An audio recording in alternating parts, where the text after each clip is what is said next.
Yes, welcome back. If you just joined us, it is the Press the People's program.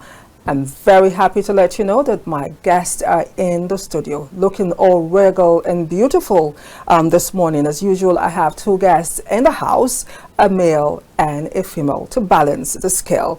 I'll be starting, as usual, with the lady this morning. She is Udegbemi. She's a social and political analyst. Oge is a research fellow and program officer at the Abuja School of Social and Political Thought. With nearly a decade of experience in journalism, she has developed a strong portfolio of high-impact stories on climate change and agriculture, as well as governance. Expertise spans media, gender policy development, and investigative journalism, with a proven track record in producing impactful research outputs, evaluation, and media monitoring. Okay, is that not too much for a lady to carry? I'm sorry, that's not acceptable. It's not too much. Is that not too much for one woman to carry? It's not. I've not even started. Yeah. So it's so nice to have you on the show this morning. Thank you. Thanks for honoring the invite. Thank you. And now to the gentleman. I have Dr. Suleiman Salihu Abdullahi, PhD, is a public affairs analyst, is a research fellow and program officer at Abuja. No, I think I have it mixed up. I beg your pardon. Oh, don't tell me I mixed it all up. I mixed up my intros. I am so sorry. Okay, is a public affairs analyst with several degrees in different fields of discipline, a senior citizen who has worked across various fields with tremendous wealth of experience, and a technocrat per excellence. He is today with us as a public affairs analyst. Ladies and gentlemen, Dr. Suleiman Salihu Abdullahi. It's so nice to have you. I would have flogged myself if I didn't get the bio properly, because I knew I was going to make use of it this morning. So it's so nice to have you, in the studio. This morning we're taking a look at the state of the nation, Plateau killings, and of course Rivers emergency rule matters arising. That is our focus this morning. We cannot talk enough about Plateau State and, of course, the killings in Benue State. Of course, I did tell you that we shall be taking a look at the ethno-religious undertone as a cause of reflection on the Plateau killings. This is not the first time in over 2 decades. Plateau State has been in the red with killings and unrest now and again. Plateau State was known as a very peaceful state, a land of peace before all these problems started. And the recent one is, the one we've experienced in recent time is just on and off. On Sunday alone, we had fresh killings where about 57 or thereabout. Those are the numbers given that the papers carried, but we do not actually know what is happening on ground. If only we have more voices from the people living there, so we can actually have the statistics. But let me start with you, Oge. Plateau, once very peaceful city or state, on and off with the killings. As a Nigerian, I really want your take, on the surface before we go deep into our discourse. Okay, so thank you very much. I would say that, like you said, Plateau used to be very peaceful, but as early 2000s, 2001, and all of that, you would see how the trajectory changed. There were killings as a result of religious crises. I think they said that with religious crisis, then you'd see on the news how people were killed, some people sleeping, and then there was, if this religion kills, the next time you're seeing a revenge from the other religion. So it kept on going on, and it translated to, of course, from religious to farmer-herder clashes, where both of them are always, both groups are always fighting and all of that. So you see how the environment had changed. In fact, it's so saddening that Plateau is so blessed because Plateau has a very good weather, has a lot of resources, has good food. So you see how they are flourishing in agriculture. There is nothing, it's very rare for you to cultivate something in Plateau and it doesn't grow. And unfortunately, you are having this crisis in this kind of state where you are already blessed. So it's so sad to see that, you know, somewhere that is meant to be peaceful and, you know, grow things and people would, you know, live in peace, it's now flipped the other way around. It's so sad to see how people are killed and they are so helpless. As a Nigerian, I feel very terrible. Imagine waking up and you've seen 53 persons are dead in one night. It's so sad. In fact, I read recently from Human Angle that, of course, across Nigeria, over 360 people have been killed. So you see how I would say maybe we don't have enough respect for human lives, because if maybe our government, we respect the lives of citizens, they wouldn't sit back and watch citizens being killed just like that. I understand they are making efforts, but I'm not sure the effort is enough. So as a Nigerian, I feel very sad that you wake up one night and this number of persons are dead. There are countries where if just one person dies, you see how everybody is worried, you know, how everybody comes out to the streets. No, you can't have this person killed or this group of people killed. But in Nigeria, it's becoming a norm. Oh, it's just 53. Tomorrow it could be 100 and nothing is happening. So it's very sad to see and to watch as a Nigerian. Such things happen. Yeah. So I want to take on the surface, like what she's done. Plateau State is becoming a very hot zone when it comes to crisis, killings, and unrest, especially what Oge just said, the loss of lives. One life matters, not to talk about 300 and beyond. And I've had experience where I was in a particular state where there was crisis, and we knew, because I knew the casualty because I was right there. But when the papers reported the numbers, it was like a million world apart for the numbers that were accounted for.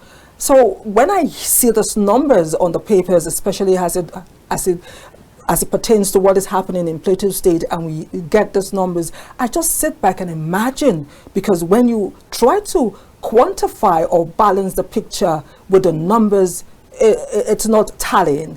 Again, from my experience, what the numbers I counted as someone in the state and what the papers carried was totally different. It wasn't reflecting what happened on ground. So I would want your take on Plateau killings on the surface right now.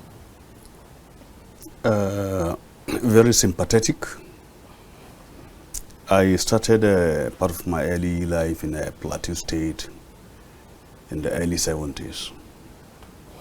When I was a child in Plateau Court in Jos, it was environment very peaceful, interesting, the weather, just like she said. And during the course of my engagement as a journalist, then I covered the North Central on special projects. I will travel from Abuja to Kefi, Lafia, from Lafia to Makurdi, move from Makurdi, has Benue State to Jos, and very interesting terrain. If you look at it, the killing there is associated, when you look at the causes of it, with what is happening in Zamfara, and then other states that mineral resources are being discovered, like gold and tantalum, you say it, and other minerals. Because the problem here is that, look, it is only in Jos you get apple, you get strawberry, you get grapes, you get this fruit that will have been imported from abroad, overseas. So now it's a challenge to the foreign market, because we are getting this product here. And you look at Irish potatoes, you get the best Irish potatoes from, from Jos, yes. Plateau State. You get the best carrot, very straight, from Jos. And in those days, we used to export this thing from Jos to overs. So now the challenges here is that, look, the same conspiracy against Zamfara State is the same conspiracy as is going with Jos. Because the moment the environment is peaceful, is friendly, attracts investors, you will see more foreign companies coming to Jos. You understand now? And this is just on agricultural sector. And these are crops that are what are exported crops from Nigeria, fruits from Nigeria. And if you imagine, you get lettuce, you get cabbage and all other salads, vegetables from Jos that are rarely found in other part of Nigeria. So this will tell you that look, this will attract foreign conspiracy against Nigeria. I've never heard about this angle about the possibility of foreign conspiracy involved in this matter. Again, most people will hold colonialism, the impact of colonialism in those areas, and the fact that over and after the colonial masters left, the effect of the rule and some of the teachings, the people in this vicinity didn't let go. And now hearing this conspiracy that it is possible that agriculture could be the cause of this particular unrest in Jos is something that is new to me. Yes, let me tell you, if you look at the movement of train in the early 70s from the east to Kaduna to Jos and from Jos to Kaduna, they have the same link that comes like that. You understand now? And these are meant for the movement of goods products that could be exported through the seaport that are not in the north. So if you look at all this angle, they have said it. And let me tell you, we have two administrative headquarters in the north then. That is Kaduna and Jos. Most of generals today you have are from Kaduna and Jos. If you leave Kaduna, the next place of attraction in the north then is Jos. So now, the crisis we have in Kaduna then is the same split over we have in Jos that is affecting the citizens, Nigerian citizens there. And let me tell you, if you look at it critically, the government are insensitive to all these issues. Because in the first place, let me look at it from academic perspective. Any government, you want to tackle any problem. I'm not saying this for the first time. Constitute a panel. What are the root causes of this problem? Give me a solution, how do I do it? Not just a committee after committee, another committee evaluate the report of the committee, another committee give the findings. No! Look, let me tell you, we have the army, we have the police, we have the DSS, we have the with DSS, we have the intelligence. All these people should not come together and say, give us what is the root crisis and report. No, because their method of operandi, as far as operation of operandi is concerned, they are all on different terrain. The DSS, the NSA, the office of the NSA, the police, the military, the Air Force, everybody have their own method of operation and research. Now, if you really want to solve the problem, let each of these organ of the security agencies give you their own report. Then you now come together with a simple committee. Look at each of these reports. Then how do you fine-tune them together? Come with a lasting solution to this problem. Now I want Oge to come in here. We're still going to visit the conspiracy theory, but I want you to try and follow up on what the professor or doctor has said, I beg your pardon, because Tinubu right now, that's the president, has actually told the governor of Plateau State to find a solution to the situation in Plateau State. Now, if you listen to what the doctor has said, it is not something that one person can do. It's a collective effort by all the forces. He also said that he believes that the government is not doing enough. I would say in this government or every other government that has come and gone, because we seem to have something happening in Plateau State through every administration that we have per time. Now, is it the people that should find a solution? Is it the governor that should find a solution? Is it a solution for the armed forces that he has said? How do we tackle or do we first find a cause? Because you rightly said that you gave us the religious angle, the ethno-religious angle, then of course the headers and farmers angle, and probably there are other causes. He has given us a conspiracy theory. So what are the causes, as it were, and how do we find a solution to this situation on ground based on the what he has said? Okay, so I'll start with saying that when you talk about succession in Nigeria, the government there's no positive succession. So it's like more of a negative succession. So when this government comes and it's doing something good, the next government coming would not continue. But that's other part that is negative, that's other bad part that is negative, that is where we continue. So that's the kind of succession we're having in this country. So it's not like the previous governments have done so much.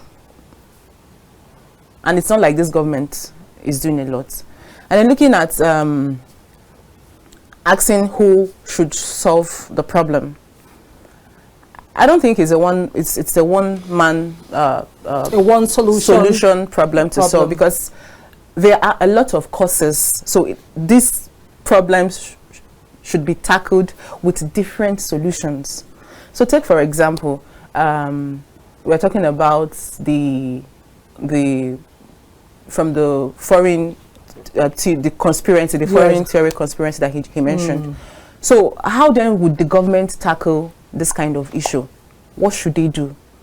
First of all, they should provide industries, empower these farmers, get to the root cause why these people should not even export their goods. Because if really Nigeria is exporting products from Jos, it should be adding to our GDP, our generated revenue.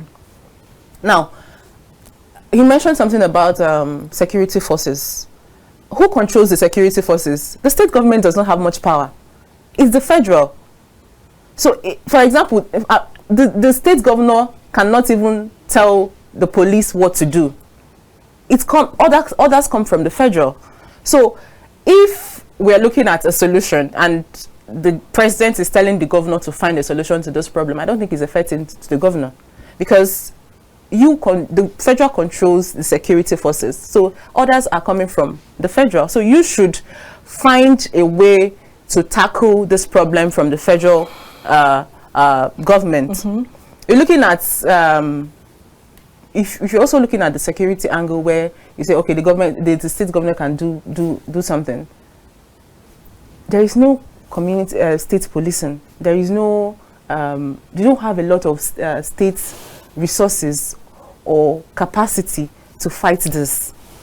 And if you're looking at the foreign theory, it's not like these attacks are being maybe sponsored by locals, because most of the people who are being attacked are locals, so they are more of they're helpless, right? So you should tackle it from the perspective of education, from the perspective of security, from the perspective of industrialization.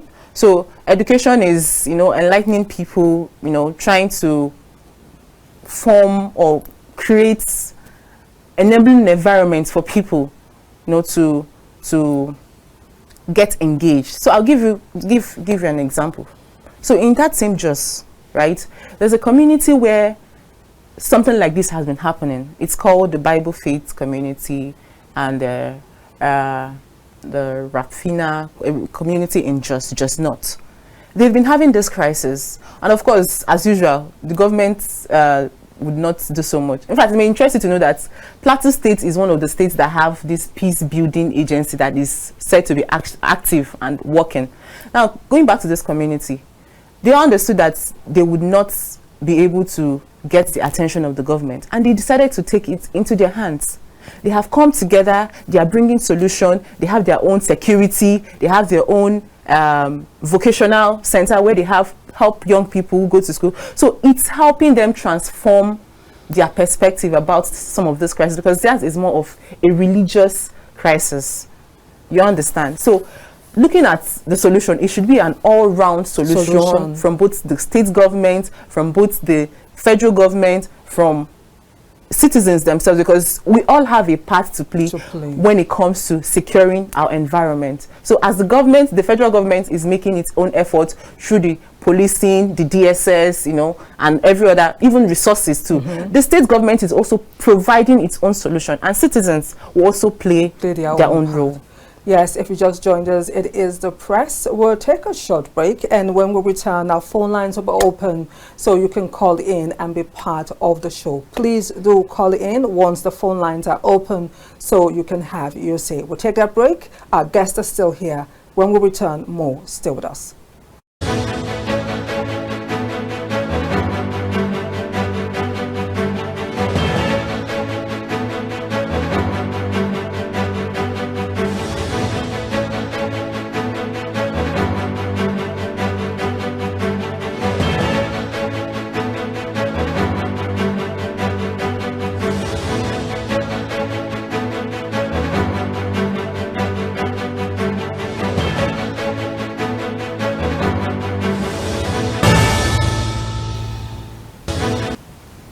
Yes, welcome back. We're still here on the press. The phone lines are open. Please do call in so we can have you contribute your own on the show this morning. My guests are still here, Udegbemi and Dr. Suleiman Salihu Abdullahi. They are still here on the show. And before the break, we were talking about the war, that's the way I say it, going on in Jos. We have a call. Let us take that call. Good morning. Good morning. What's your name and where are you calling from? Okay. This is, I'm calling from Lagos. This is Akim. Akim. From Lagos State. Okay, yes. Yeah. Akim, go ahead. What do you have for us today? Okay, thank you. Okay, thank you. First, I would like to say the issue of the Plateau State, it has been on quite a long time. Several governments have come and gone, and this issue keeps on moving. And just like one of your analysts there, especially the man, say that the issue of the international conspiracy. That could be, but I don't see it much. I see it more local than international. So I'm not disputing him, but I see it more local than international. And if you look at it in the local aspect of it, you cannot do away with the issue of a religion. And if I'm not wrong, probably maybe some aspect of ethnicity.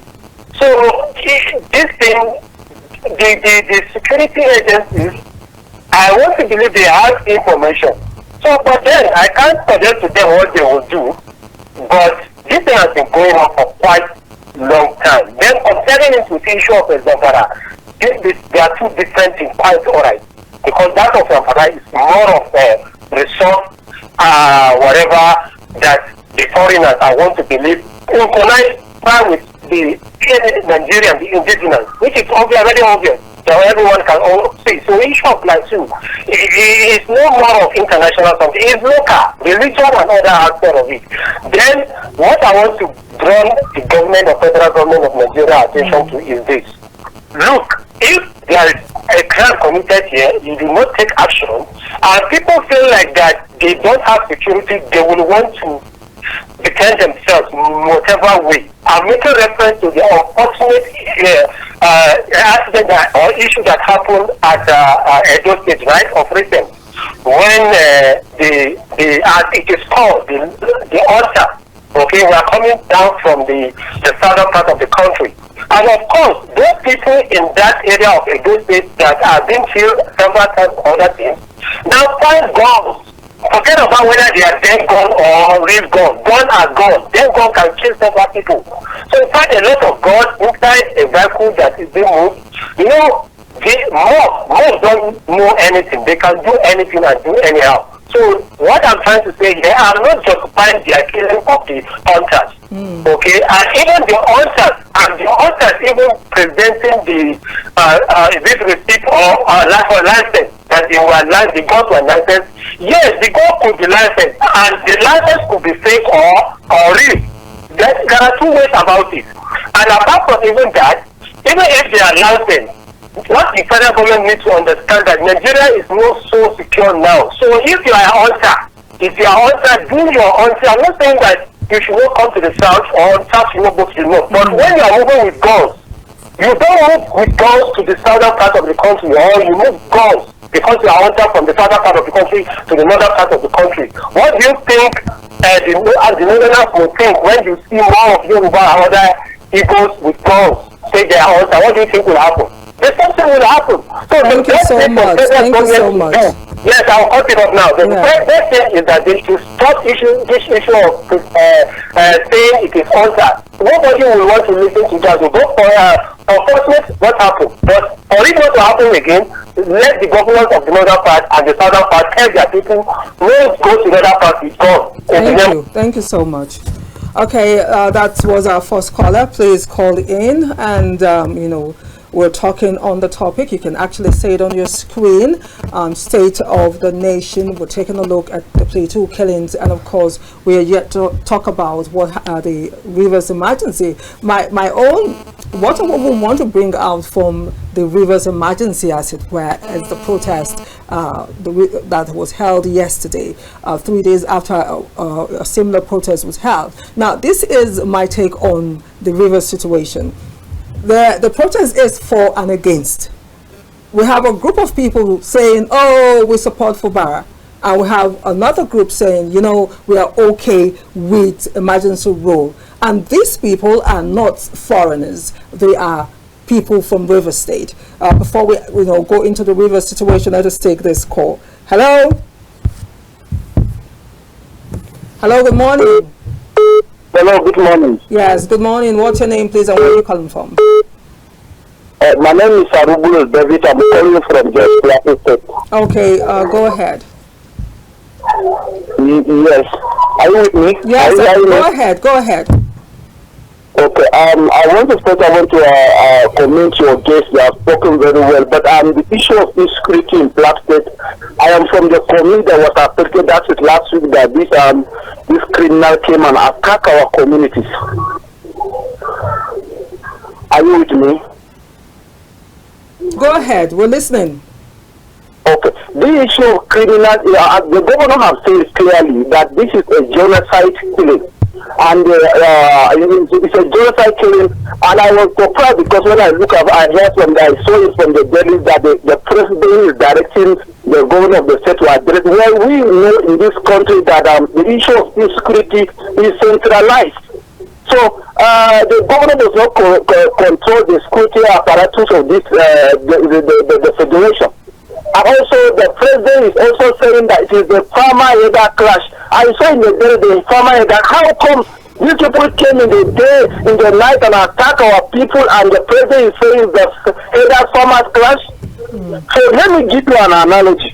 If you are living in the community and you and I we built our house in our community, and the criminals came in the night and attack and burn my house and leave your house, who's supposed to be a suspect? These people came in the daylight. They confront our conventional security. Can you imagine? We are not telling ourselves the truth in this country. That is why this issue of criminality will continue. These people, the government know them. They have arrested some of their suspects, and they cannot call them by their name, and they will say it's a criminal, and they don't have name.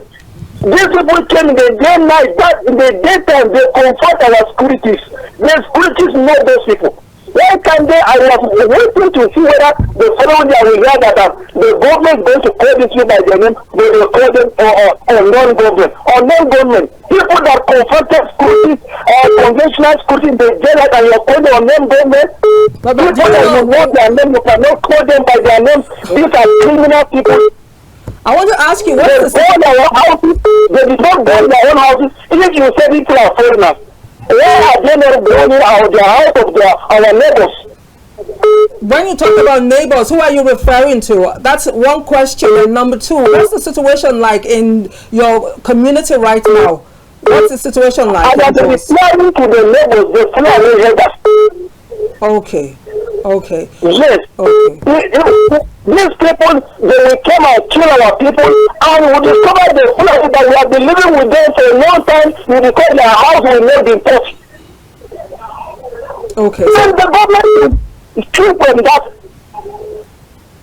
So the government what's the situation like right now in your community? I hope there's peace there right now. Yes, on Saturday, the governor came and he said he should sympathize with the people of this community.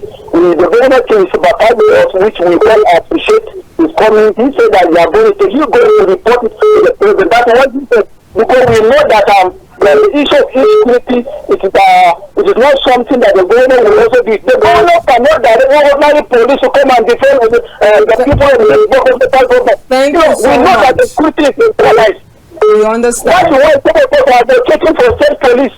We should tell ourselves the truth. And just as the talking about the issue of killing. Okay, so we're going to give, we just can go on and on. We're going to give other people the opportunity to call in. Please do call in. We've had a series of missed calls. So call in so we can, you know, have your say on the situation. I know we still have time. So let's go on. We still have another topic to talk about, but you can call in and still let us know. But let us go to River State. Like I asked the question, emergency rule in River State, a protest of the fact that you have people from the same state for and against emergency rule. These are people from River State. I want your take on this going on. How do we understand what is going on in the state where you have certain people come in? Nigerians on the other part of the state are worried about emergency rule in River State, where the people that are involved, you have people come in against it and some for it. It's a little bit confusing, but as a Nigerian, just let us understand what you think is going on with such emotions from the people.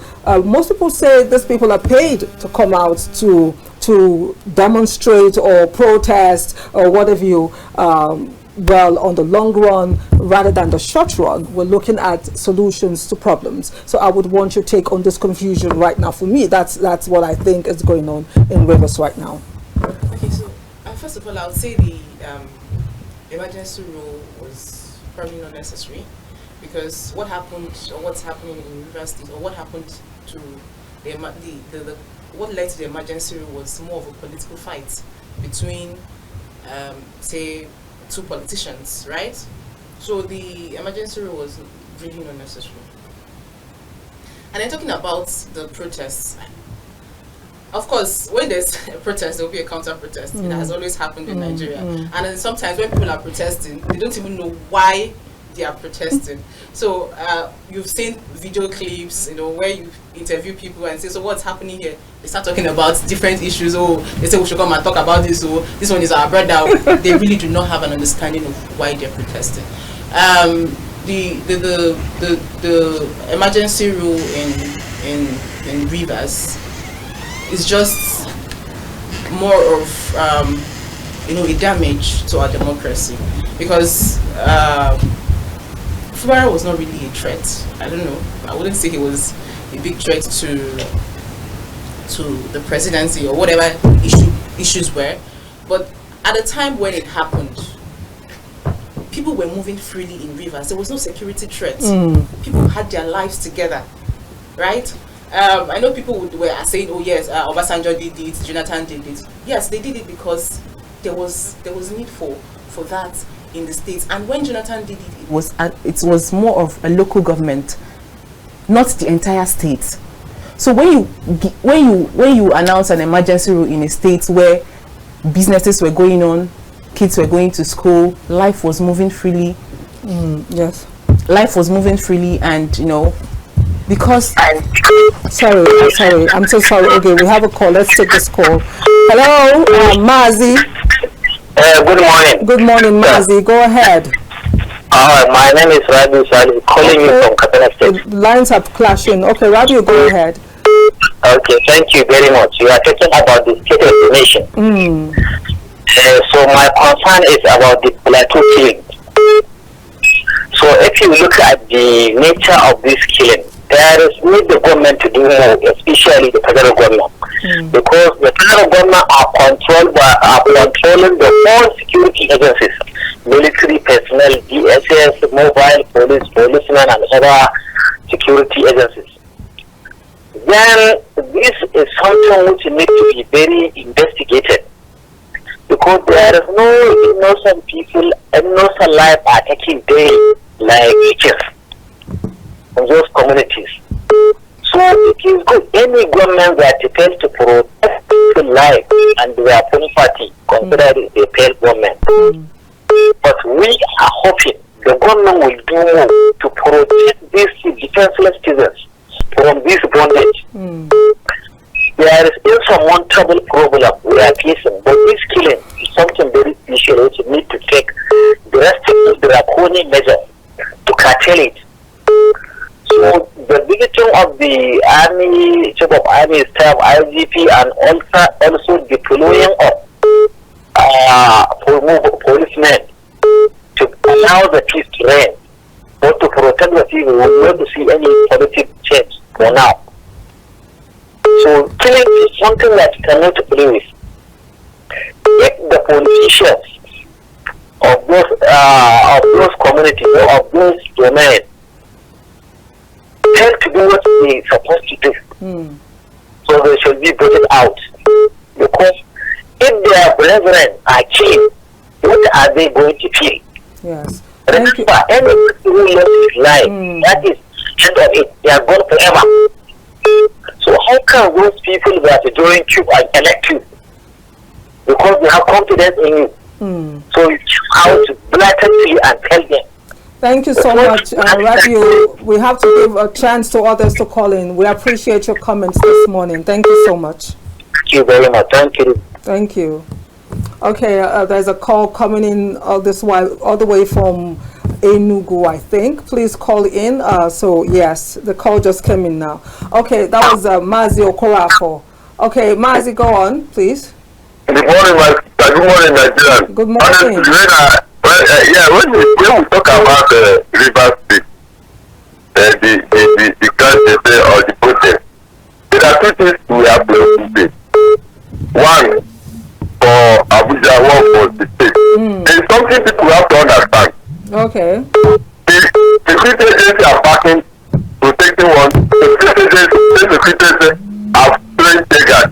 Now it's America, which is the leading world for now, can protect over 2 million people. There's nothing like beggars. Now what happens to Nigeria? It's a state. Now look at what happened. America, over 3 million people were protesting. Nothing like beggars. But I want to draw the attention of Nigerians. Listen, beggars is still acts of biological chemical weapons that is dangerous to human beings. Even the person standing the beggars, even the person there, everybody suffer the same thing. These things are cancerous. The pollution that we get there. Look, scientists will explain more to Nigerians about beggars. There's no time as a strategic management consultant. I don't have more time that I will explain this to Minister. Beggars is not healthy. We have to be very careful whatever we are doing, but many people will suffer. Now you ask yourself, the drugs that World Health gave to Nigeria when America was open to everybody, what happened to those of the local government? And when we're talking about five killer diseases for the children, these drugs, most of those drugs have expired. People think that look at this is really weak. Look at last Sunday, the same people that were shouting Hosanna, you are the all around. By Friday this week, the same people say crucify him, he must die. Then after the Friday, the third day, which is Easter Sunday, Jesus Christ is raised from them. Nigeria should go relief from this holy week and see that analyzing themselves, whether Tom, Dick or Harry. All right, thank you so much, Mazi. We're talking about River State. Because of time, I would want your take. The question is for and against. This is what we've seen. It's a little bit confusing where you see people come for and against. Like you rightly said, when you have protests like that, is a norm. You see people come for and against. But we need to talk about River State with the emerging situation right there. 3 days ago, then yesterday, and we're having that. I want your take on this confusion. I think it's a very funny scenario, and all has been the causes, the problem, and those involved is all about political interest. That is simple. It's political interest. The federal government, the state government, River State, Wike, Fabura, all goes back, and even the issue of Amici, Rotimi Amici, all goes back to what? To those years of what? Political interest. You understand now? So what we are looking at, look, our democracy, I'm sorry to say we are getting out of track as far as democracy is concerned. Is this is all about democratic system of governance? No. So now we are bringing the autocracy of what? Of military system of government dictatorship into democracy. And we are justifying it without properly looking at constitutional provision. What did they say for or against? So the problem here is that, look, let's tell ourselves the truth. All is motivated politically, and political interest should not be considered much more above citizens' interest, because the citizens' interest is paramount to any political interest. Let me tell you all about it. We have called for electioneering in Rivers, and people went out for campaign, everything. They have elected their governors and their House of Rep members. Whatever the crisis between the governor and the legislators in the state, let them sit down and discuss and resolve it. Call the two parties to the presidency. Call the two parties. Let's look at it. Executive from the federal level, talk to the executive at the state level, legislative at the federal level, send a delegation, sit and tell them the best way of practice. Because it's from this state legislature that tomorrow we must advise it to what? To our senators or House of Rep members. And this chaos will continue at the federal level. Is this what we are practicing? So let's be sincere with ourselves and tell ourselves the truth, but not the truth. The federal government should not play politics with this. I am not trusting in playing politics with people's interest. Good morning, Collins. We have a call from Benue State. Collins, go ahead. Thank you. You see, the way I'm looking, first, you people have finished with these security issues. Even I would like to add a little. We look at the security issues now. It's just like when you call somebody to work. At the earlier stage, you have power over that person. It will come to a point that that person feels that he or she has known much or more than you do. You can't have control over that person again. When the issues of Boko Haram and other things we are coming up, we take it as a joke. Even to a point I look to it that it was politicized. Now it has gone beyond our reach. They are winner. Everybody's facing the guns. So people cannot come from Abuja down to our place in Benin State peacefully again. The road that we go overnight, Motor will be moving all throughout night. You can't do it again. Not because of this security. Like I made a call, last week, or it should be last week also. I said there is a manifesto that our president made during his campaign. He said if he's elected, that he's going to recruit 50,000 soldiers. I don't know whether he do listen to this program. And I'm holding him to it. Now the recruitment of soldiers are done politically. In the sense that even the common person that is eager to go and rescue his country, if you don't have money, they can't take you in. Okay, let that one be aside. Look at River State now. Yes, I want to see that our president became on a platter of gold, in the sense that he was not having a father. There is nobody that brought him. He came in by himself, and by his grace he was there today. We came brought Fubara, which we know. But when you want to climb up to the top at a certain stage, either God or somebody will pull you down. Go and look at Rivers today. The project Fubara has embarked on for just 2 years.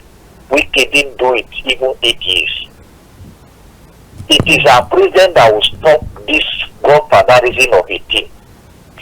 he refused to stop it, it will not end. And this political crisis will not end. Thank you so much, Collins from Benue State. We have a package from the news department on the demonstration. So we want to show you that. If we still have time, we'll continue with our discussion. We'll take that package now. We'll be right back. This demonstration in support of the emergency governance in Rivers State comes barely a week after an outing by another group, Rivers Women Unite for SIM, canvassing for uplifting of the state of emergency in Rivers State. This time, former Commissioner for Social Welfare, Anire Aguma, led the group in solidarity with the sole administration, saying that he has helped restore peace in the state.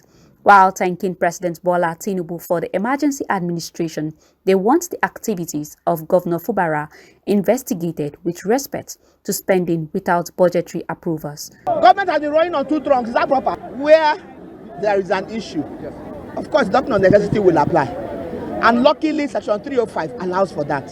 Can ask the president to declare a state of emergency. We are here to thank Mr. President, brought about the state of emergency, apart from which we would have been in violence and in chaos. However, in a swift reaction, President General of the Initiative for Transparent Strategy and Good Leadership, Chizi Enyete, is one of the opinion that the latest protest by the women is ill-intended to mislead the public about the true realities in the state, calling on President Bola Tinubu to review the situation in Rivers State and restore the suspended democratic institutions in the state. The essence of the government coming up to set up another panel when the matter is already sub judice. The group also appeals to the State Police Command to be professional in managing the diverse political interests in the state.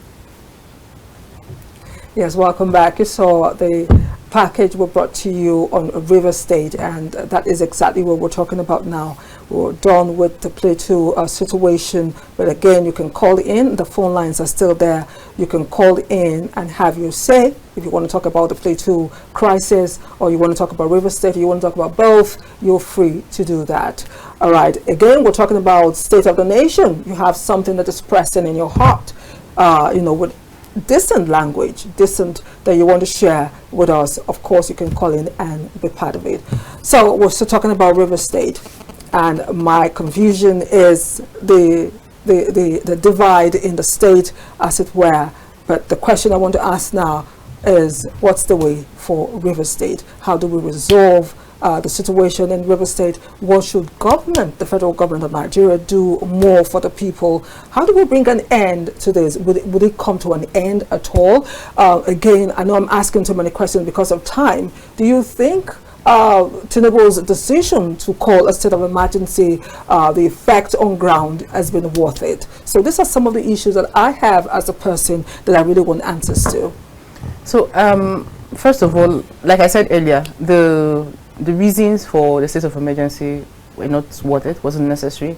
So I think the first thing to do is to reverse the call and then reinstate the governor, like bring him back to power, because really Fubara was obeying the court's orders at the point where the court told him to go back to the House of Assembly and present the budget and all of that. He went back and they refused to let him in and all of that. So if you look at the way he has responded to these issues, you see he is somebody who is willing, you know, get back to the table and keep working. He's working, he's doing what he is supposed to do as a governor. So you get him back to work, allow him to rule the state, because he is the governor. He is doing what he should do as a governor. He's not interfering in the federal affairs or, you know, distorting the interests of the people, right? So reinstate the governor, call him back, continue his work, and respect the interests of the people, because this is the person they voted in. They wanted him. You did not bring him in. It was not an appointment. So you stretched your powers. So allow the interest of the people to flow, because if you don't, really, you know, we are saying it as protest, counter protest, anti-pro and all of that.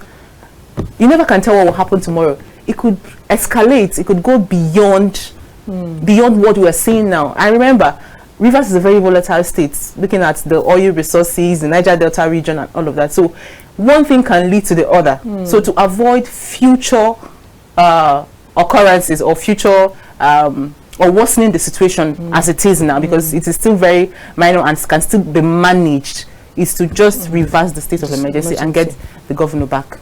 Okay, we have a call. Hello. Hello, good morning. Good morning. What's your name and where are you calling from? My name is Zach. I'm calling from Abuja. Go ahead, Zach. Oh. Yeah, concerning the issue people are talking. If you look at the state of the nation now, you see that the country is so divided. Now, if you see, I think last week I heard when the chief army of the DCN is saying that the Igbos are no longer joining Nigerian army. So, if you sit down and look at the state of the nation, you see that this present government, they are really dividing us. One. And two, concerning the issue in River State, Fubara is appointed, is elected governor. So I think I will appeal that our president should use diplomacy. He should look at that issue very well, because if he does anything that will make River State people to begin to look at it as if they want to turn Nigeria to a one party system government. That is what, to me, that is what is playing out. All right, thank you very much. Thank you for calling. So let us talk River State. Oge has told us what she expects Tinubu to do, or the present administration to do, towards emergency rule, again based on what is going on in the state. So I would want your take on the solutions, the way forward, the anticipation for the future. Where do you see this go? What should be the next line of action, especially as we're dealing with Nigerians, we're dealing with the people, and not just ordinary entities? Yeah, you see, the same approach in River State was the same approach theoretically thrown to Plateau State. An armed robber came to your house and robbed the whole system, and you said, look, the wife is responsible. If you didn't get a solution to it, you send her packing. That's not the problem. Who's the chief security of the family? The husband, the man, Mr. President. So what we are saying in River State, the same thing, we have problem. What's the solution? You have no solution to it, you declare a state of emergency. This state of emergency is not the solution to River State. Proper solution to this problem. You understand now? There are serious issues, deficiency in the system, politically, economically, socially, and look at the whole process. And who are the state actors as far as politics is concerned? Call them to order. Today, I think, look, let me tell you, the government saying, look, the citizens don't know what they are doing. We are here, just like, I'm sorry to say, what Pabio said, let them demonstrating, will be here eating and enjoying ourselves. You see, as if that they are trained back to the society, we don't know what we are doing. It is time we throw back to them and look, we are more intelligent than what people are saying. Because what solution are we talking about? They created the problem, and they are the one, so look, we are fighting the problem and telling us, then we should say, give them what solution? Mr. President knows better than I said. We just know the problem more than I do. Fabra knows the problem more than we do. All the commission, the political stakeholders, they know the problem, the attitude of the problem. So if the presidency wants an end to this crisis in River State, I'm telling you, within 24 hours it will be solved. That is the same thing I have mentioned in Plateau State. What comes at the present governor, was it the governor there last 4 years, last 8 years? No. So the federal government will have a constitution that the constitution covers all the 36 states, including FCT. So the problem is that, look, let's look at our constitution. Let's look at our foreign policies. Let's look at those that are coming in as foreigners, expatriates. What are they coming to do? Okay. All those NGOs we have in Nigeria, what are they doing? What are their functions? You understand now? Last night I read Namibia is sending about 500 Americans back to US without visa. What are they doing in their country? Well, we've run out of time, unfortunately. Just when the conversation was getting heated, we've just been told that we don't have time, and the calls are just pouring in. So this is where we call it a date on the press this morning. But I want to thank my guest, Udegbemi, a social and political analyst, for coming on the show, and of course Dr. Suleiman Salihu Abdullahi, who is a public affairs analyst. I appreciate you both for being on the show and hope to see you again when we call. Thank you very much. So that's the show today. Don't forget that the press will be on tomorrow, Wednesday, Thursday, Friday. So make sure you keep a date with us on the show. I am Anire Binitie, and for me, stay positive.